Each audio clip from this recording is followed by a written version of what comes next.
2000 సంవత్సరాల నాటి 24 అడుగుల ఏకశిల అనంత పద్మనాభ స్వామి విగ్రహం 1000 సంవత్సరాల నాటి పారిజాత వృక్షం ఇక్కడ మనకి దర్శనమిస్తుంది. ఈ వీడియోలో మనం 20 గ్రాముల వెండి గెలుచుకునే ప్రశ్న అడుగుతున్నాం. వీడియో మొత్తం చూడండి. ప్రశ్నకు సమాధానం కామెంట్ రూపంలో చెప్పండి. 20 గ్రాముల వెండి గెలుచుకోండి.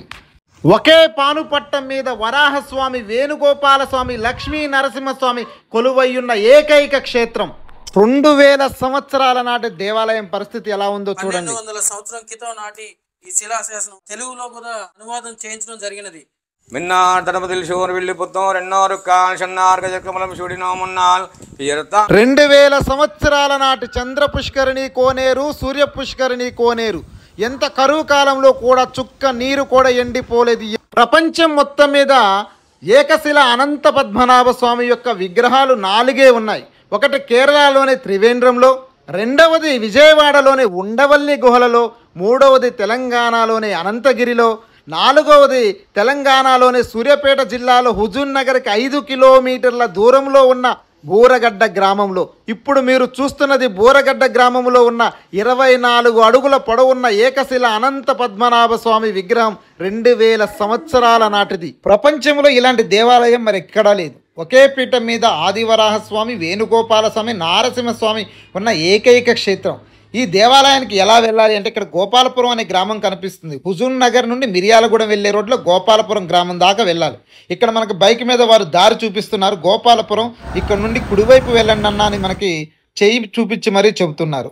ఇక్కడ నుండి ఒక 2 కిలోమీటర్ల ప్రయాణం చేస్తే బూరగడ్డ గ్రామం వస్తుందని చెప్పారు.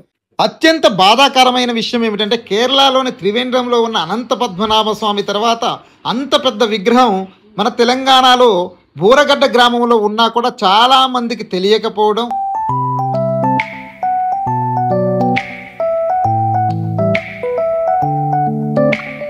ప్రతాపరుద్ర మహారాజు సమయంలో నిర్మించిన దేవాలయం.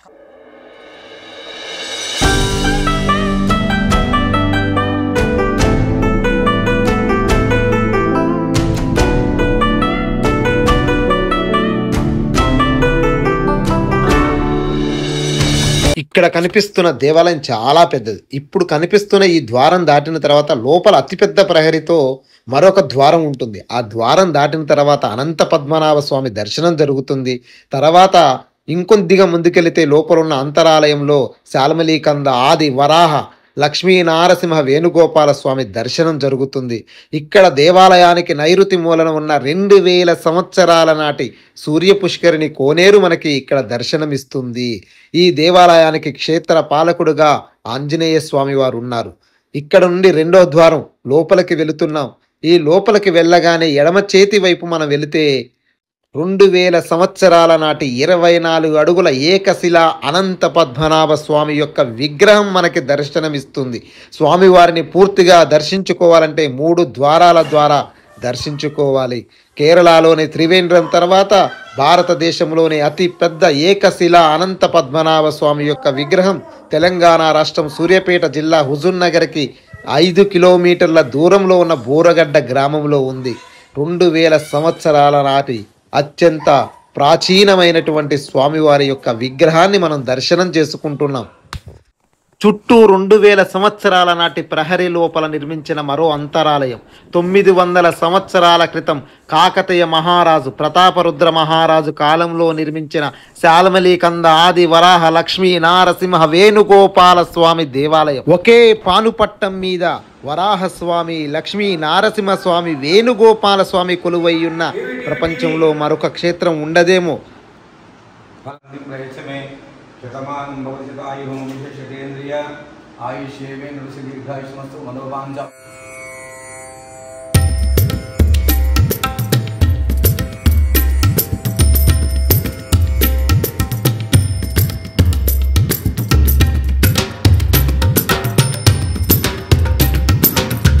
மின்னார் தடபதில் சோர் வில்லி புத்தோர் எண்ணோருக்கால் சன்னார் கஜக்கமலம் சூடினோ முன்னால் பியர்த்தாம் நின்றைத்தோம் గీజమైన శేరం. బూరుగడ్డ గ్రామంలో 2000 సంవత్సరాల క్రితం వెలిసినటువంటి సూర్య పుష్కరిణి, చంద్ర పుష్కరిణి సహిత అనంత పద్మనాభ స్వామి మరియు శ్రీ ఆది వరాహ, లక్ష్మీ నరసింహ, వేణుగోపాల స్వామి ఆలయం అతి పురాతనమైనది. ప్రతిరోజు యాత్రికులు భక్తులు అనేక మంది ఆలయాన్ని సందర్శిస్తూ ఉంటారు. గత 2000 సంవత్సరాల నిత్య ధూపదీప నైవేద్యాలతో ఆలయం అలరాడుతోంది. ఇక్కడ చెన్న గోపీనాథ స్వామి, పండిత రాళ్వార్లు మరియు నమ్మాళ్వారు, రామాంజాళ్వారు మరియు శ్రీ గోదామ్మవారు ప్రతిష్టమై ఉన్నారు. ఇక్కడ స్వామికి సంబంధించినటువంటి 24 అడుగుల పొడవు ఉన్నటువంటి అనంత పద్మనాభ స్వామి విగ్రహం 2000 సంవత్సరాల క్రితంది. వంటశాల, తర్వాత ప్రసన్న ఆంజనేయ స్వామి క్షేత్రపాలకుడుగా ఇక్కడ వెలుగొందుతున్నాడు. ఇది బూరుగడ్డ గ్రామం, మహాప్రసిద్ధి చెందింది. శాల్మలి కంద ఆది వరాహ లక్ష్మీ నృసింహ వేణుగోపాల స్వామి దేవాలయంగా భక్తులందరికీ కూడా ఈ ప్రాంతంలో పరిచయమే. అనేక మంది భక్తులు ఆలయాన్ని సందర్శించి తమ తమ కోరికలన్నింటినీ కూడా నెరవేర్చుకుంటూ తమ కష్టాల నుండి దూరం అవుతూ స్వామి పూజలు చేస్తూ ఉన్నారు. ఈ ఆలయము ఆంధ్ర, తమిళనాడు 2 రాష్ట్రాల శ్రీ వైష్ణవ మరియు శైవ సాంప్రదాయాలతో కూడుకున్నటువంటి పురాతనమైన శిల్ప సంపదతో కూడుకొని ఉన్నది. ఆచార వ్యవహారాలు కూడా ఇటు వైష్ణవ అటు శైవ సాంప్రదాయాల ప్రకారంగానే జరుగుతూ ఉంటాయి. భక్తులకు అన్నదానము, నిత్య ప్రసాదము జరుగుతూ ఉంటుంది. వేద విన్నపం జరుగుతూ ఉంటుంది.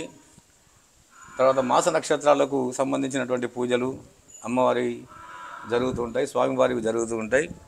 భూవరాహ స్వామి చాలా ప్రసిద్ధి చెందినటువంటి ఆలయంగా ఈ బూరుగడ్డ దేవాలయం ప్రసిద్ధి చెందింది. దీని ఆయుష్ గత 2000 సంవత్సరాల నుండి ఈ ఆలయం ఈ బూరుగడ్డ గ్రామం బయట నెలకొని ఉన్నది. చుట్టూ పంట పొలాలతో ఎంతో ఆహ్లాదకరంగా ఇక్కడ వాతావరణం ఉంటుంది. కావున ఇక్కడికి తమిళనాడు, ఇతర రాష్ట్రాల భక్తులు కూడా వస్తూ ఉంటారు. సింగపూర్ లాంటి ఇతర దేశాల నుంచి కూడా విదేశీ యాత్రికులు వస్తుంటారు. కాబట్టి భక్తులకు ఆలయం తరఫున స్వాగతం, సుస్వాగతం. అండాల్ది బిదురుడలియే శరణం. జై శ్రీమన్నారాయణ. ఈ దేవాలయాన్ని ఎవరైతే దర్శిస్తారో వారికున్న భూ సమస్యలు మొత్తం తీరిపోతాయని వరాహస్వామి ద్వారా, సంతానం లేని వారికి వేణుగోపాల స్వామి, ఇంకా సమస్యలు ఉన్న వారికి లక్ష్మీ నారసింహస్వామి ద్వారా వారి పూర్తి సమస్యలు తొలగిపోతాయని 3 త్రిమూర్తులు కొలువై ఉన్న ఏకైక క్షేత్రమని స్థల పురాణం చెబుతుంది.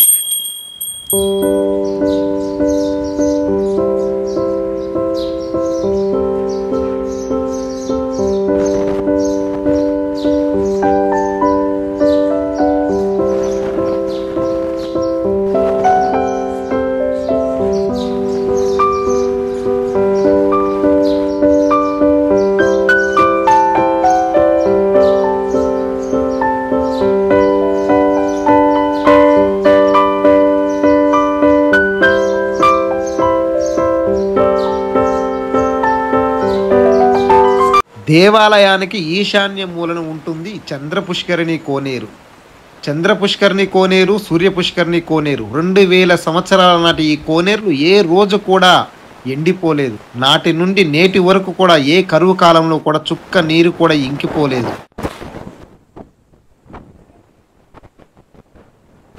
1000 సంవత్సరాల నాటి పారిజాత వృక్షం మనకి ఇక్కడ దర్శనమిస్తుంది. దేవాలయం అయితే కాకతీయులు 1165 సంవత్సరంలో అంతరాలయం నిర్మిస్తే 2000 సంవత్సరాలకు పూర్వం ఈ దేవాలయం చుట్టూ ప్రహరీ కూడా నిర్మించి లోపల అనంత పద్మనాభ స్వామి 24 అడుగుల రూపం ఉంది. అలాగే ఇక్కడ చూస్తే మనకి 1000 సంవత్సరాల నాటి పారిజాత వృక్షం, దేవగన్నేరు వృక్షం, అలాగే ఉసిరి వృక్షం కూడా మనకి ఇక్కడ కనిపిస్తుంది. ఉసిరి వృక్షం. నా పేరు ఎరగాని కిరణ్ గౌడ్. శ్రీ శాల్మలి కంద ఆదివరాహ లక్ష్మీ నరసింహ వేణుగోపాల స్వామివారి దేవస్థానం, బూరుగడ్డ గ్రామం. ఈ దేవాలయం 1172 సంవత్సరంలో దేవకీ పుత్రం దాస్ సత్రం బొల్లంరాజు గారు ప్రతాపరుద్ర మహారాజు కాలంలో ఆ ప్రధానులు నిర్మించారు. ఈ దేవాలయాన్ని తమిళ సాంప్రదాయం ప్రకారం నిర్మించారు. ఈ దేవాలయంలో విశేషంగా 24 అడుగుల ఏకశిలా విగ్రహం అనంత పద్మనాభ స్వామి విగ్రహం ఉన్నది. శేషపాన్పుగా స్వామివారిని, తర్వాత ఉదర భాగంగా, తర్వాత 2వ ద్వారం, 3వ ద్వారంగా పాదాలు దర్శనం చేసుకుంటారు. ఆ అనంత పద్మనాభ స్వామివారి పాదాలను స్పృశించినా కూడా మనకి పాపాలు పోయి మోక్షాన్ని కలిగిస్తాయి. అదేవిధంగా అనంత పద్మనాభ స్వామి వారి దర్శనం చేసుకున్న తర్వాత శ్రీ రామానుజ ఎంబెర్మానాల వాళ్ళ సన్నిధి కూడా ఉన్నది. అంటే ఆల్వారు అంటే తెలుగులో గురువు గారు అని అర్థం. ఈ ఆల్వార్లు ఈ రామానుజ ఆల్వార్ తర్వాత నెక్స్ట్ తిరుక్కోవలూరు మనవాళ్ళ మహాముని సన్నిధి ఉన్నది. తర్వాత పక్కనే శ్రీ గోదా అమ్మవారు అంటే శ్రీ శాలమలికంద గోదాదేవి ఆండాలమ్మ తల్లి సన్నిధి ఉన్నది. మరి ఆండాలమ్మ తల్లి కోరికలు తీర్చే కల్పవల్లి. మరి ఈ దేవాలయం ఈ దినదినంగా అభివృద్ధి చెందుతుందంటే మా గోదామ్మ వారి తల్లి ఆశీర్వచనం ఉన్నప్పటికే ఈ దేవాలయం కూడా మంచి అభివృద్ధి చెందింది. అదేవిధంగా కొంచెం ముందుకు వెళ్ళినట్టయితే ఆల్వార్లు ఉంటారు. అంటే మన దేవాలయం అనేది వైష్ణవ సాంప్రదాయంలో వైష్ణవ సాంప్రదాయం ఉంది కాబట్టి ఆల్వార్లు ఉన్నారు. 12 మంది ఆల్వార్లు ఉన్నారు. ఇందులో ఇక్కడ పన్నిదారుల వాళ్ళ సన్నిధి కూడా ఉన్నది. రామానుజాల వారు కానీ నమ్మాల్వార్లు కానీ పెరియాల్వారు పురత్తాల్వార్లు కూడా ఇక్కడ స్పెషల్గా తిన్నక్షేత్రాలు కూడా విశేషంగా నిర్వహించడం జరుగుతున్నది. ఇక్కడ ఈ దేవాలయంలో అక్కడి నుంచి కొంచెం ముందుకు వస్తే చంద్రపుష్కరిణి ఉన్నది. కొనేరు అంటే దేవాలయం లోపల ఈశాన్య మూలలో ఉన్నది చంద్రపుష్కరిణి, దేవాలయం నైరుతి మూలలో ఉన్నది సూర్యపుష్కరిణి. అంటే సూర్యపుష్కరిణి లోతు అనేది మనకు కనిపిస్తుంది, కానీ చంద్రపుష్కరిణి కొనేరు అనే లోతు స్టెప్ బై స్టెప్ లోపలికి ఉంటున్నది. దాదాపు సుమారుగా ఒక తాడి చెట్టు లోతు ఉన్నదని చెప్పేసి మన తెలుసుకున్నాం. కాబట్టి ఈ నైరుతి మూలలో ఉన్న కొనేరుని శక్తి స్వరూపినిగా విరజిల్లుతున్నది. ఈ చంద్రపుష్కరిణి అనేది లోపల ఈశాన్య భాగంలో ఉన్నది కాబట్టి ఈ వాస్తు పరిరక్షణగా ఉన్నదని చెప్పేసి మా గతంలో సరే మేము తెలుసుకున్న చరిత్రను ఆధారంగా చెప్తున్నాం. అదేవిధంగా మన దేవాలయంలో ఉసిరి చెట్టు ఉన్నది. అంటే 2 ఉసిరి చెట్టు మధ్యలో ఉన్న వైష్ణవ దేవాలయం. అంటే 2 ఉసిరి చెట్టు మధ్యలో ఈ దేవాలయం ఉన్నది. ఈ మహా ప్రముఖ పుణ్యక్షేత్రం. దాని పక్కన దేవగన్నేరు చెట్టు ఉన్నది. ఆ దేవగన్నేరు పక్కన కూడా పారిజాత చెట్టు ఉన్నది. ఈ పారిజాతం చెట్టు అనేది సుమారు 950 సంవత్సరాల నుంచి 1000 సంవత్సరాలు ఉంటుందని చెప్పేసి ఆ రోజు ఆర్కియాలజీ వాళ్ళు కూడా దీన్ని పరిశోధన చేసిన తర్వాత ఇది సుమారు 1000 సంవత్సరాల చరిత్ర ఉందని చెప్పేసి చెప్పడం జరిగింది. ఇది నెక్స్ట్ మన దేవాలయం ఎంట్రన్స్కి వెళ్ళినట్టయితే ఒకే పీఠం మీద శ్రీ ఆదివరాహ, లక్ష్మీ నరసింహ, వేణుగోపాల స్వామి వారు 3 త్రిమూర్తులు ఉన్నారు. అంటే దశావతారంలో 3 అవతారాలు కూడా ఇక్కడ వరాహస్వామి, లక్ష్మీ నరసింహస్వామి, వేణుగోపాల స్వామి ఉన్నారు. ఇక్కడ ఈ వరాహస్వామి అనేవారు భూ సమస్యలని క్లియర్ చేస్తాడు. ఏదైనా భూ సమస్యలు ఉన్నా ఆ వేణుగోపాల స్వామి చిలుపుకృష్ణుడు అంటారు కాబట్టి సంతాన సమస్యలు ఉన్నా కూడా తొందరగా నెరవేరుతాయి. ఈ లక్ష్మీనరసింహస్వామి వారు అంటే మనకి ఏదైనా రోగాలు భయాలు అలాంటి ఆందోళన ఉన్నా కూడా ఈ లక్ష్మీనరసింహస్వామి పవర్ఫుల్ కాబట్టి తొందరగా నయమవుతాయి. కాబట్టి ఇక్కడ వరాహస్వామి భూదేవి అమ్మవారు, లక్ష్మీనరసింహస్వామి రాజ్యలక్ష్మి అమ్మవారు, శ్రీకృష్ణునికి వెనక గోదా అమ్మవారు ఉన్నది కాబట్టి ఇంత ప్రముఖమైన పుణ్యక్షేత్రం. కాబట్టి ఈ దేవాలయం లోపల 12 దిముక స్తంభాలు ఉన్నాయి. అంటే ఈ దిముక స్తంభాలు 12 దిముక స్తంభాల్లో మధ్యలో బొడ్డుబండ ఉంటుంది. ఆ బొడ్డుబండ మీద కూడా మనకి ప్రతి నెల సహస్రనామ ఫలపుష్పార్చన కార్యక్రమం అనేది నిర్వహించడం జరుగుతున్నది. ఆ సహస్రనామ పుష్పార్చన కార్యక్రమం అనేది బొడ్డుబండ మీదకి ఉత్సవ విగ్రహాలను వేంచింపజేసి స్పెషల్గా కార్యక్రమం అనేది చేయడం జరుగుతుంది. ఆ ఫలపుష్పార్చన కార్యక్రమం అనేది 12 దిముక స్తంభాల మధ్యలో జరుగుతుంది. అంటే ఆ దిముక స్తంభాల మధ్యలో చేసుకుంటే ఆ చేసుకున్న వాళ్ళకి కానీ ఆ పూజలో పాల్గొన్న వారికి కానీ మంచిగా ఆయుర ఆరోగ్యాలతో అష్టైశ్వర్యాలతో ఉంటారు. అంటే ఈ 12 దిముక స్తంభాల మధ్యలో పూజ చేయడం వల్ల ఊరు సుభిక్షంగా ఉంటుంది. కాబట్టి ఇది చాలా హిస్టారికల్ పవర్ఫుల్ టెంపుల్, మన కోరికలు తీర్చే టెంపుల్. కాబట్టి మళ్ళీ తదుపరి ఈ దేవాలయంలో సుమారు 800 నుంచి 900 సంవత్సరాల క్రితం సాలగ్రామాలు కూడా ఉన్నాయి. కాబట్టి ఇప్పటికైనా అంటే ఈ దేవాలయంలో మనకి ప్రతి శుక్రవారం కూడా గోపూజ కార్యక్రమం అనేది నిర్వహించడం జరుగుతున్నది. ప్రతి మంగళవారం మన క్షేత్రపాలకుడు అయిన శ్రీ ప్రసన్న ఆంజనేయ స్వామి వారికి పంచామృత అభిషేక కార్యక్రమం, ఆకుపూజ కార్యక్రమం కూడా నిర్వహించడం జరుగుతున్నది. కాబట్టి మా ఈవో గారు, మన ఎంపీ లక్ష్మణరావు గారి సార్ ఆధ్వర్యంలో, అదేవిధంగా చైర్మన్ గారు, ధర్మకర్తల మండలి సభ్యులు కూడా వాళ్ళ ఆధ్వర్యంలో ఈ దేవాలయాన్ని మంచిగా అన్ని పూజా కార్యక్రమాలు కానీ మంచిగా విశేషంగా అన్ని నిర్వహించడం జరుగుతున్నది. కాబట్టి ఈ దేవాలయానికి సుమారుగా 588 ఎకరాల 17 గుంటల భూమి ఉన్నది.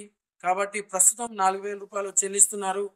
కాబట్టి ఈ దేవాలయంకి వచ్చే ఆదాయం అనేది అసెసిబుల్ అనేది తక్కువ ఉన్నది. కాబట్టి కవులు కూడా ఏదైనా ఉంటే పెంచాలి. అదేవిధంగా మన దేవాలయానికి ఈ తెలంగాణ ప్రభుత్వం నుంచి నిధులు వచ్చి నిధులు తీసుకొచ్చి ఈ దేవాలయాన్ని అభివృద్ధి చేయవలసిందిగా కోరుతున్నాం. అదేవిధంగా ఇది ఎండోమెంట్ పరిధిలో కాకుండా ఆర్కియాలజీ పరిధిలో కూడా ఉన్నది, పురావస్తు శాఖ పరిధిలో.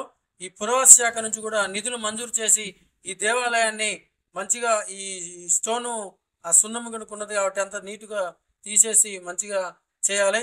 అదేవిధంగా ఈ దేవాలయంలో ఇది 1200 సంవత్సరం క్రితం నాటి ఈ శిలాశాసనం ఉన్నది. ఈ శిలాశాసనం అనేది మనకి శిలాశాసనంలో పిల్లర్ నెంబర్ 57గా మనం ఉన్నది. ఈ మనం ఆల్రెడీ దీన్ని కూడా రీసెర్చ్ చేయించడం జరిగినది. ఇది కూడా మనకి ద్రావిడ భాషలో తమిళం, కన్నడ, మలయాళంలో ఉన్నది కాబట్టి ఇది తెలుగులో కూడా అనువాదం చేయించడం జరిగినది.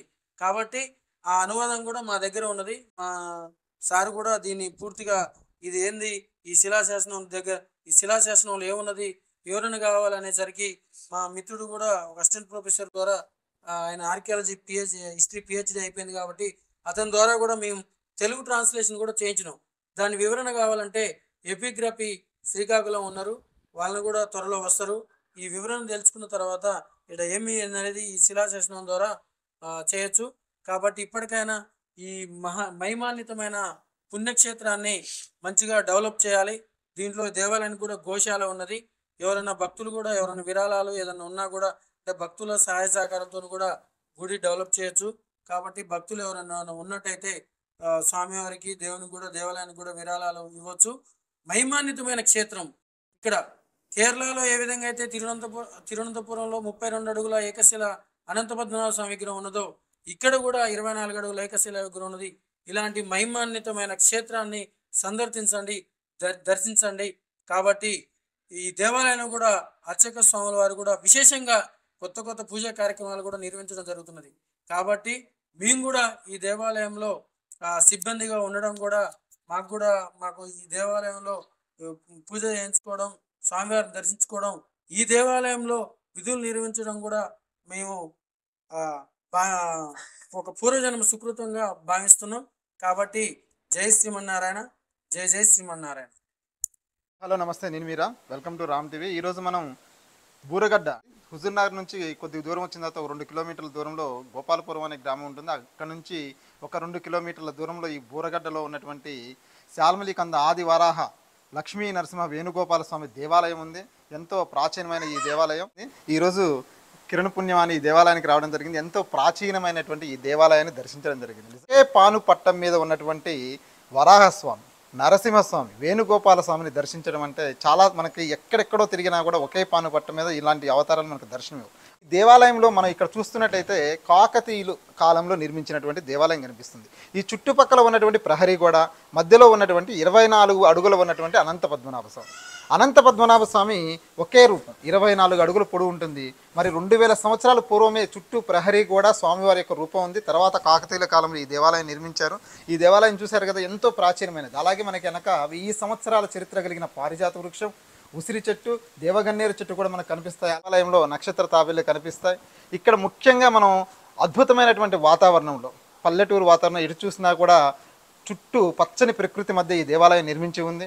దేవాలయాలు మనం దర్శనం చేసుకోవాలంటే ఈ రోజున కొన్ని వందల దేవాలయాలు నిర్మించిన ఇలాంటి దేవాలయాలు నిర్మించే శక్తి ఈ తరానికి ఉందా అని అంటే అది ప్రశ్నార్థకమే. ఖచ్చితంగా నిర్మించలేం. ఎంతో గొప్ప శక్తిని స్థాపితం చేసినటువంటి, ఎంతో దుర్మార్గుల నుండి కాపాడుకున్నటువంటి దేవాలయాల్లో ఈ దేవాలయం ఒకటి. అలాంటి ముష్కరుల నుండి కాపాడుకున్న దేవాలయాల్లో ఇలాంటి గొప్ప దేవాలయం. ఈ దేవాలయాలు అంటే మనకి శక్తి కేంద్రాలుగా మనం పూర్వకాలంలో మన పెద్దవాళ్ళు ఎందుకు దేవాలయాలకు వెళ్ళాలి అని చెప్పేవాళ్ళంటే శక్తి కేంద్రాలు కాపాడుకోవడానికి కోసం ఎంతమంది ప్రాణత్యాగం చేసి ఉంటారు. ఈ దేవాలయాన్ని కాపాడుకోవడానికి మన పెద్దవాళ్ళు పూర్వీకులు ఎంతో మంది ప్రాణత్యాగం చేసి ఉంటారు. అలాంటి దేవాలయాన్ని దర్శించుకునే అవకాశం కలిగింది. అలాంటి అవకాశం కల్పించినటువంటి మా కిరణ్, మా సోదరుడికి మనస్ఫూర్తిగా ధన్యవాదాలు తెలియజేస్తున్నా.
చరిత్ర కలిగినటువంటి ఈ దేవాలయానికి ఇది పూర్తిగా అటు ఎండోమెంట్ కాదు, అలా అని పురావస్తు శాఖ వాళ్ళది కాదు. కర్ర ఇరగదు పాము చావదు అన్నట్టుగా తయారైంది ఈ దేవాలయం యొక్క పరిస్థితి. చూసారు కదా, పురావస్తు శాఖ వాళ్ళు పట్టించుకోరు, అలా అని ప్రభుత్వాధీనంలో ఉన్నటువంటి దేవాదాయ శాఖ పట్టించుకోదు. ఈ పూర్తిగా కూలిపోయిన తర్వాత, మన చరిత్రను కోల్పోయిన తర్వాత కళ్ళు తెరిచి అమ్మో అయ్యో అనే పరిస్థితి ఎప్పుడు మనం చూస్తూనే ఉన్నాం. దేవాలయాలు మొత్తం చరిత్ర మొత్తం నాశనం అయిన తర్వాత ఈ ప్రభుత్వాలు కానీ, ఈ ఆర్కియాలజీ డిపార్ట్మెంట్ వారు కానీ పట్టించుకుంటారు. ఆర్కియాలజీ డిపార్ట్మెంట్ వారు వచ్చి నెంబర్లు వేసుకొని పోతారు, తర్వాత వాళ్ళు ఎప్పుడు కూడా తిరిగి ఇటువైపు చూసే ప్రయత్నం చేయరు.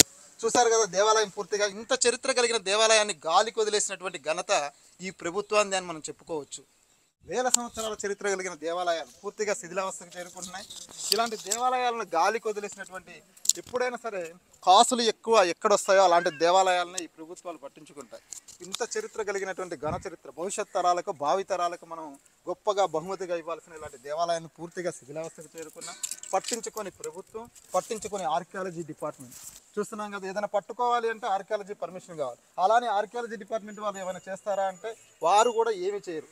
ఎవరైనా సరే ఏదైనా చిన్న రంగేసినా, చిన్న రాయి పట్టుకున్నా కూడా ఆర్కియాలజీ డిపార్ట్మెంట్ బాగా రియాక్ట్ అవుతుంది. కానీ దేవాలయం పూర్తిగా కుప్పకూలిన దాకా కూడా వారు మాత్రం పట్టించుకోరు. ఇప్పుడు మనం అడగబోయే ప్రశ్న ఈ శివలింగం ఉన్న దేవాలయం గురించి. ఈ శివలింగం ఉన్న పానపట్టం మీద చెవి ఆనిస్తే ఓంకార శబ్దం వినిపిస్తుంది. ఈ దేవాలయంలో 8 శివలింగాలు, 8 దేవాలయాలు కలిపి ఉంటాయి. ఈ దేవాలయం గురించి అడిగే ప్రశ్న జాగ్రత్తగా వినండి. పోయినసారి వీడియోలో కూడా ప్రశ్న వినకుండా సమాధానం చెప్పి కొద్దిగలో వెండి మిస్ అయ్యారు చాలా మంది. నేను అడిగే ప్రశ్న కోసం మీరు ఎక్కడ వెతకాల్సిన అవసరం లేదు. మన ఛానల్లోని ఈ దేవాలయం గురించి వీడియో చేసి ఉన్నాం. ఈ వీడియోకి శివలింగం నుండి ఓంకార శబ్దం, నీటి శబ్దం వినిపిస్తుంది అనే పేరుతో వీడియో అప్లోడ్ చేసి ఉంటుంది. మీరు ఎక్కడ వెతకాల్సిన అవసరం కూడా లేదు. ఇక్కడ కనిపిస్తున్న ఈ దేవాలయానికి 2 పేర్లున్నాయి. ఆ పేర్లు ఏమిటి? ఈ దేవాలయం ఏ గ్రామంలో ఉంది? మండలం, జిల్లా, రాష్ట్రం, ఇవన్నీ కూడా కింద కామెంట్లో మీ సమాధాన రూపంలో చెప్పండి. సంవత్సరాల క్రితమే పానగల్లులోని ఛాయా సోమేశ్వర ఆలయ నిర్మాణం కన్నా ముందుగా ఈ ఆలయ నిర్మాణం జరిగింది అని, ఛాయా సోమలింగేశ్వర ఆలయంలో ఎలా అయితే ఛాయ దర్శనమిస్తుందో ఇక్కడున్న 2 ఆలయాలలోనూ మహాశివలింగం మీద అలాంటి ఛాయ ఒకే స్తంభం నీడలా యావత్ ప్రపంచములో అనంత పద్మనాభ స్వామి ఏకశిలా విగ్రహాలు 4 ఉన్నాయి. ఒకటి కేరళలోని త్రివేంద్రంలో ఉన్న అనంత పద్మనాభ స్వామి, 2 విజయవాడలోనే ఉండవల్లి గుహలలో ఉన్నటువంటి అనంత పద్మనాభ స్వామి, 3 తెలంగాణలోని అనంతగిరిలో ఉన్న పద్మనాభ స్వామి, 4 తెలంగాణలోని హుజూర్నగర్కి 5 కిలోమీటర్ల దూరంలో ఉన్న బూరగడ్డ అనే గ్రామంలో ఉన్న అనంత పద్మనాభ స్వామి. ఇప్పుడు మీరు చూస్తుంది హుజూర్నగర్కి 5 కిలోమీటర్ల దూరంలో ఉన్న 24 అడుగుల ఏకశిలా అనంత పద్మనాభ స్వామి విగ్రహం బూరగడ్డ గ్రామంలోనిది.